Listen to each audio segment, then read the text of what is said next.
नोएडा के जहर वाले नशे के केस में रैपर फाजिल पुरिया की एंट्री हो गई है। फाजिल पुरिया ने एबीपी न्यूज को इन सब आरोपों पर कई जवाब भी दिए हैं। पहले आप देश और दुनिया की खबरों का रैपिड राउंड देख लीजिए, फिर बॉर्डर के बंकर भी दिखाएंगे और फाजिल पुरिया की बात भी सुनाएंगे। टीएमसी सांसद महुआ मित्रा पर लगे कैशवर कोरी के आरोपों में तैयार हुई रिपोर्ट पर आज एथिक्स कमेटी ने चर्चा कर महुआ की सदस्यता रद्द करने की सिफारिश की। रिपोर्ट के पक्ष में 6 सदस्य और विरोध में 4 सदस्य थे। परिणीत कौर ने रिपोर्ट के पक्ष में वोट किया। विस्तृत रिपोर्ट कल ही भेज दी गई थी। आज एजेंडा पे केवल एडॉप्शन की प्रक्रिया होनी थी। उस एडॉप्शन प्रक्रिया में हुआ आज रिपोर्ट केवल एडॉप्ट की। सदस्यता रद्द करने की सिफारिश पर महुआ ने कहा कि भले ही वो मुझे निष्कासित कर दें, लेकिन मैं अगली लोकसभा में बड़े अंतर से जीत कर आऊंगी। दूसरी ओर एथिक्स कमेटी की सदस्य और बीजेपी सांसद अपराजिता सारंगी ने एबीपी न्यूज से बात करते हुए पहली बार ऑन रिकॉर्ड महुआ की बर्खास्तगी की बात कबूल। जो रूल्स ऑफ प्रोसीजर और conduct of business in Lok Sabha जो है और उसके प्रावधानों को तो हम सबको मानना है। वहीं बीएसपी सांसद दानिश अली ने कहा, 22 सितंबर को पूरी दुनिया ने इस देश के लोकतंत्र को शर्मसार होते हुए देखा है। उस पर कोई कार्रवाई नहीं हुई। ऐसे देश का लोकतंत्र बचेगा? इस देश में 2 कानून नहीं हो सकते। हम नाइंसाफी के खिलाफ अपनी आवाज बुलंद की है और करते रहेंगे। हम डरने वाले नहीं हैं। सीएम योगी आज अपनी पूरी कैबिनेट के साथ अयोध्या पहुंचे और हनुमानगढ़ी में पूजा अर्चना के बाद रामलला के दर्शन किए।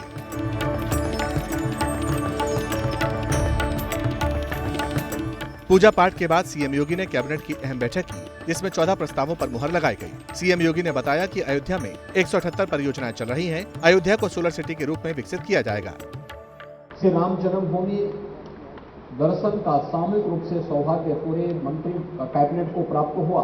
अयोध्या एक नए युग की ओर जा रही है। पूरी दुनिया आज अयोध्या की तरफ आकर्षित हो रही है।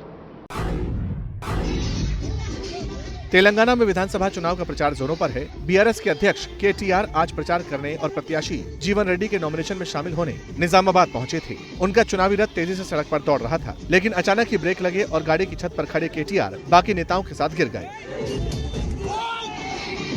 इस हादसे में केटीआर को किसी तरह की चोट तो नहीं आई, लेकिन राज्यसभा सांसद सुरेश रेड्डी वाहन से सड़क पर जरूर गिर पड़े।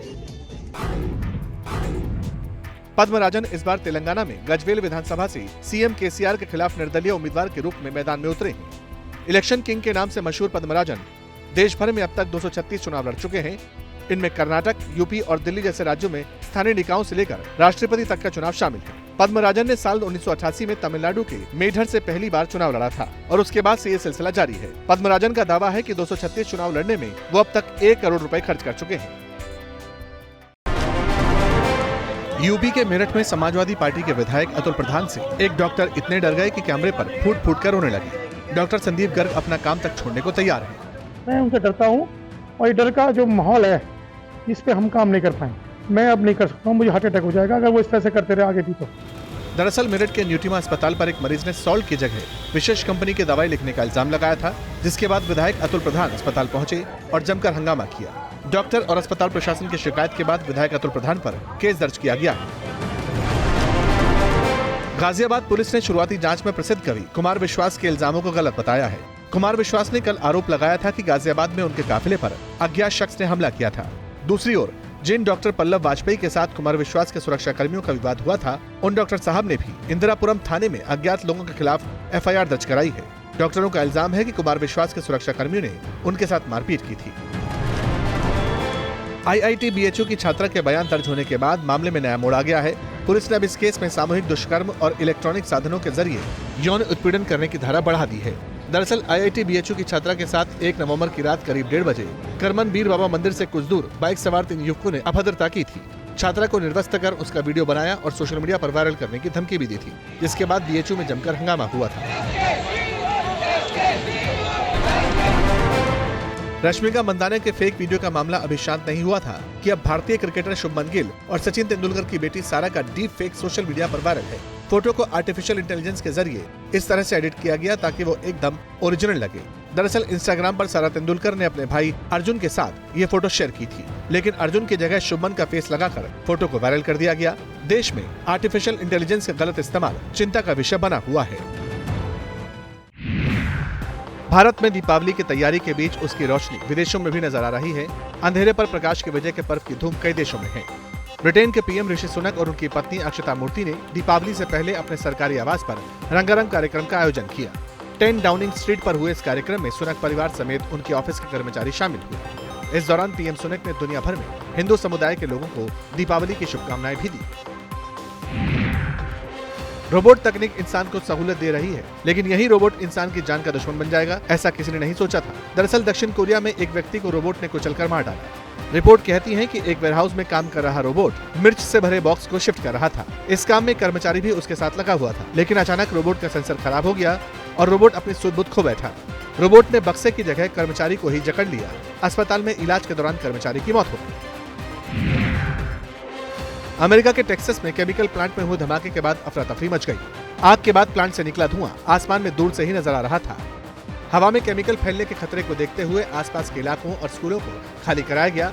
आग की वजह से नेशनल हाईवे भी बंद कर दिया गया। दावा है कि भयंकर धमाके के वक्त प्लांट में 19 कर्मचारी मौजूद थे। साथ ही प्लांट के एक स्कूल में 30 से ज्यादा बच्चे पढ़ाई कर रहे थे। सभी का रेस्क्यू कर लिया गया। ग्राउंड ऑपरेशन में हमास आतंकवादियों की 130 सुरंगों को इजरायली सेना ने ध्वस्त कर दिया। साथ ही हमास के 60 से ज्यादा कमांडर भी अब तक ढेर हो चुके हैं। युद्ध में अब तक करीब 12,000 लोगों की मौत हुई है, जिसमें 10,000 से ज्यादा फिलिस्तीनी हैं। इजरायली एयर स्ट्राइक में हमास के वेपन हेड अबू जीना की मौत की भी खबर है। इजरायली सेना लगातार लोगों से गाजा छोड़ने की अपील भी कर रही है। जैसे ही घड़ी का काटा दोपहर 2:30 पे आए, बबीता जी का दिल सास बहू साजिश के लिए मचल जाए। और ये है इनकी बहू, पूरे दिन ऑफिस की टेंशन हो जाए गॉन जब ये करें अपना फेवरेट शो फ्री टाइम पे ऑन। इनकी तरह आप भी देखें अपना फेवरेट शो अपने टाइम पर और डाउनलोड कीजिए एबीपी लाइव ऐप अपने स्मार्ट टीवी पर।